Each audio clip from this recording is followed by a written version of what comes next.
Aujourd'hui nous allons suivre une affaire criminelle qui commence au Canada, en 1984, quand le corps sans vie de Christine Jessop est retrouvé dans une zone boisée, en Ontario. Après des dizaines d'années d'enquête, et un condamné à tort, une trace ADN a permis de finalement retrouver l'auteur du crime, 36 ans après.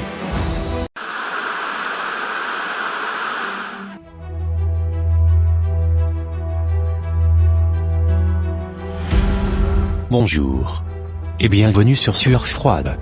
Pour soutenir la chaîne, vous pouvez liker, commenter et partager. Merci. Au moment des faits, Christine Jessop a 9 ans, et vit avec sa mère Janet et son frère aîné de 14 ans, Kenny. Ils vivent dans la paisible communauté rurale de Kentsville, Ontario au Canada. Elle est décrite comme une jeune fille insouciante, qui aime les animaux et le sport. À cette époque, le père de Christine, Robert, est en prison après avoir été accusé de détournement des fonds. Très peu de gens connaissent les problèmes juridiques de la famille. Le 3 octobre 1984, Janet avec son fils Kenny rend visite à Robert dans le centre de détention. Comme Christine n'a que 9 ans, Janet considère qu'elle est trop jeune pour voir son père en prison. Ce jour-là, Christine va à l'école, puis comme d'habitude, elle rentre à la maison en bus, mais pas avant de s'acheter du chewing-gum dans la boutique voisine. Plus tard dans la journée, à 16 h, Christine a un rendez-vous avec sa copine Leslie, dans la cour de récréation, mais elle n'est jamais arrivée. Quand Janet et Kenny rentrent de leur visite, ils sont surpris de trouver le vélo de Christine abandonné devant la porte d'entrée. C'est très inhabituel pour Christine qui aime son vélo. Son manteau est suspendu à un crochet, en hauteur, qui est hors de portée de Christine, et Christine est introuvable. Janet contacte des amis et des voisins pour tenter de savoir où se trouve sa fille. Ce soir-là, vers 19 h, elle prévient la police. Une enquête sur la disparition de Christine commence, dirigée par la police régionale de York. Ce serait presque 3 mois plus tard, le 31 décembre 1984, que le corps de Christine est découvert par un homme qui est en train de se promener avec ses 2 jeunes filles dans une zone rurale, à 55 km de la maison. Le corps partiellement décomposé a dû être identifié grâce au dossier dentaire familial. Christine a été brutalement battue, poignardée à la poitrine et agressée sexuellement. Le lendemain, en raison du site éloigné où le corps est retrouvé, l'enquête est prise en charge par la police régionale de Durham département. Christine est inhumée, le 7 janvier 1985. À la mi-février 1985, la police s'intéresse à un homme, au nom de Guy Paul Morin. Guy vit avec ses parents, à côté de la famille de Christine. Guy est décrit comme quelqu'un d'étrange. La police est convaincue que Guy est le responsable du décès de Christine, et l'enquête se poursuit sur la base de la culpabilité de Guy. La jalousie et la mauvaise communication entre les 2 services de police sont au centre de cette affaire, menant à la suppression ou à la transmission inappropriée de renseignements importants. De plus, les 2 services sont peu expérimentés pour affronter les pressions internes et externes supplémentaires d'une affaire d'homicide. Des taches de sperme sont trouvées sur les sous-vêtements de Christine Jessop, mais les techniques d'analyse de l'ADN ne sont pas encore assez avancées pour offrir des résultats concluants à partir d'échantillons en très mauvais état. C'est pourquoi, de tentatives de lecture du profil d'ADN échouent. Des mois d'enquête ne débouchent que sur peu de preuves utiles. Au même moment, les enquêteurs policiers n'arrivent pas à garder leur distance émotionnelle par rapport à la famille Jessop. Ils discutent ouvertement des suspects et d'autres aspects de l'affaire avec les parents de Christine Jessop. Ils ne savent pas que ces échanges mettraient en fin de compte en péril l'intégrité de leurs souvenirs et, plus tard, de leurs témoignages. Dans un exemple notoire, qui n'a été découvert que des années plus tard, les enquêteurs principaux persuadent la mère et le frère de Christine Jessop de changer l'heure à laquelle ils étaient revenus à la maison le jour de la disparition. Ils avaient d'abord affirmé être revenus à 16 h 10. En changeant l'heure à environ 16 h 35, il change du tout au tout la période pendant laquelle Guy aurait pu rentrer du travail et enlever la fillette. Les perceptions de la police et des membres de la communauté jouent aussi un rôle important dans la déroute de l'enquête. Perçue comme un mouton noir au sein de la communauté de Kentsville, la famille Morin est repliée sur elle-même, combative et tend à entourer sa maison en partie rénovée, de détritus et de rebuts de construction. De plus, Guy attire les soupçons, car il ne participe pas aux recherches pour retrouver la fillette, et n'assiste pas à ses funérailles. Au cours d'un interrogatoire de routine avec les détectives de Durham, Bernie Fitzpatrick et John Schaeffer, il fait aussi allusion aux petites filles, qui se corrompent en grandissant. Il indique aussi, du moins aux yeux des enquêteurs, qu'il possède des renseignements quant au lieu où se trouve le corps. Guy, esprit indépendant qui adore l'apiculture et jouer de la clarinette, est arrêté le 22 avril 1985, alors qu'il est en route pour une répétition avec un groupe de musique. On refuse de le libérer sous caution. Il passe 10 mois en détention, à la prison de Whitby, en attente de son procès pour meurtre au premier degré. Il crie son innocence, et presque un an après l'inhumation de Christine, le procès commence. Le procès dure environ 4 semaines. Pendant cette période, beaucoup d'incohérences et d'inexactitudes sont mises en évidence par l'équipe de défense. Guy affirme qu'après le travail, il n'aurait pas eu le temps de retourner chez lui en voiture, d'enlever Christine Jessop, de la conduire au site où le corps a été retrouvé, de l'agresser sexuellement, de la poignarder à mort et de retourner chez lui pour le souper, autour de 17h30. Cependant, en utilisant l'emploi du temps reconfiguré de la famille Jessop, la justice maintient qu'il en avait tout à fait le temps. Au premier procès de Guy, en janvier 1986, les procureurs John Scott et Suzanne McLan le dépeignent comme un marginal, qui est obsédé sexuellement par sa voisine. La preuve contre lui comprend un cheveu trouvé sur le corps de Christine Jessop, qui serait le sien, et des fibres microscopiques de vêtements trouvés dans sa voiture, qui ont servi à faire le lien entre lui et la fillette. De plus, la justice présente 2 dénonciateurs en prison qui prétendent avoir entendu Guy se confesser dans la nuit. Il présente aussi le témoignage d'un agent d'infiltration policière qui avait passé 4 jours en cellule avec Guy pour tenter de lui soutirer une confession. L'avocat de la défense, Clayton Ruby, attaque la crédibilité des dénonciateurs. Il soulève le fait que la justice leur a offert une clémence dans leur propre cause, en échange de leur témoignage. Il relève aussi une série de lacunes dans l'enquête, dont la collecte et la conservation irrégulière des éléments de preuve matérielle du site et des notes policières disparues, inadéquates ou trompeuses.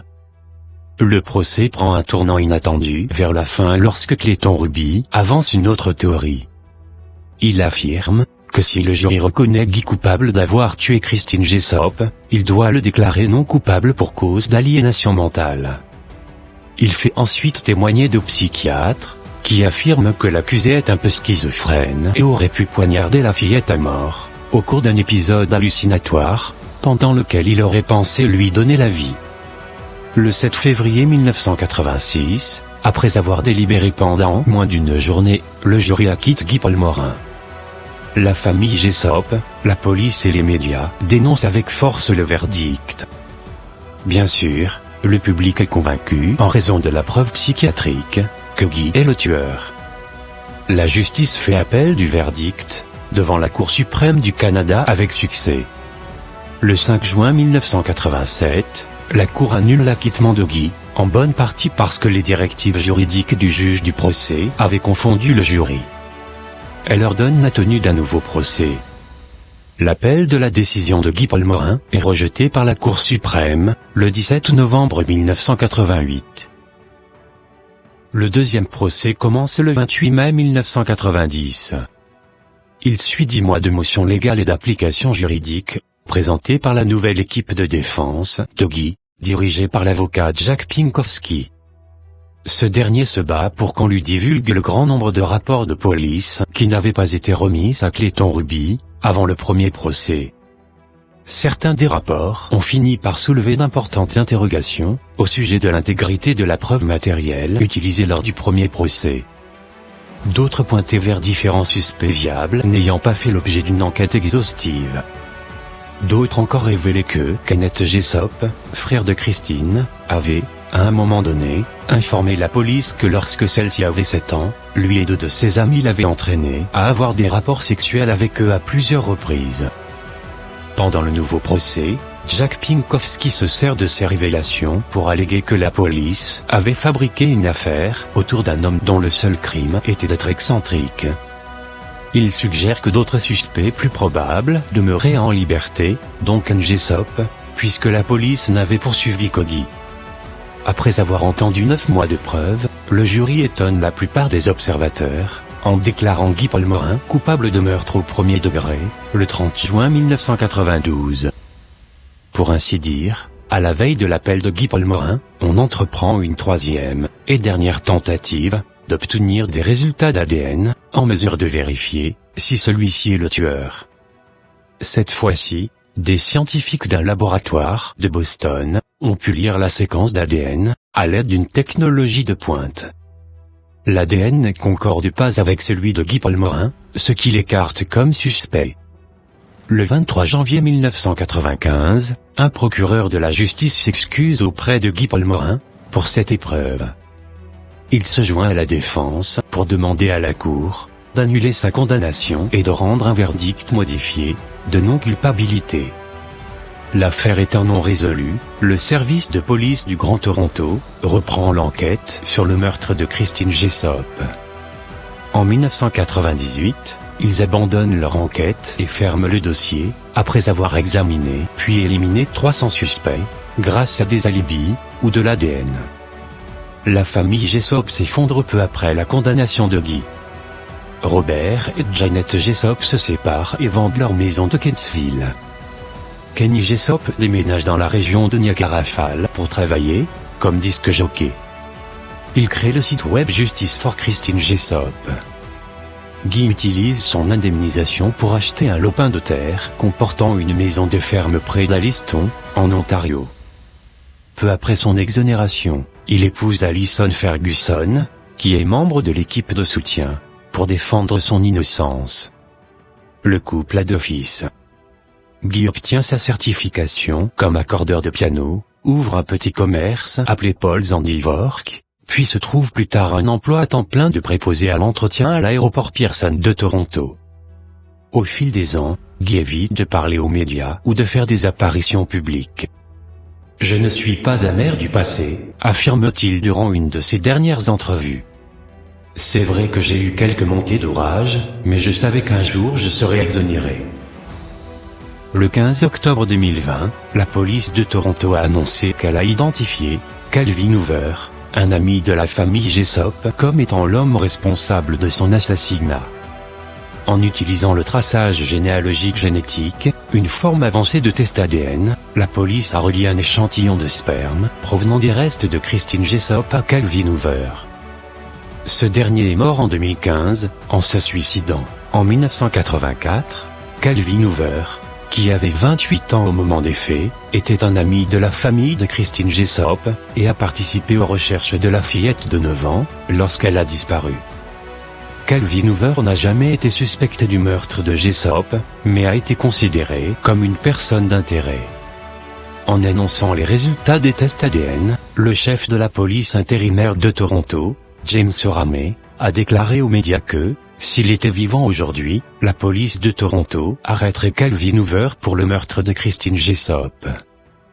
Calvin Hoover vivait à Port Hope, sur une propriété rurale en 2015, lorsqu'il est décédé, asphyxié. C'est son fils qui le découvre, pendu dans le garage.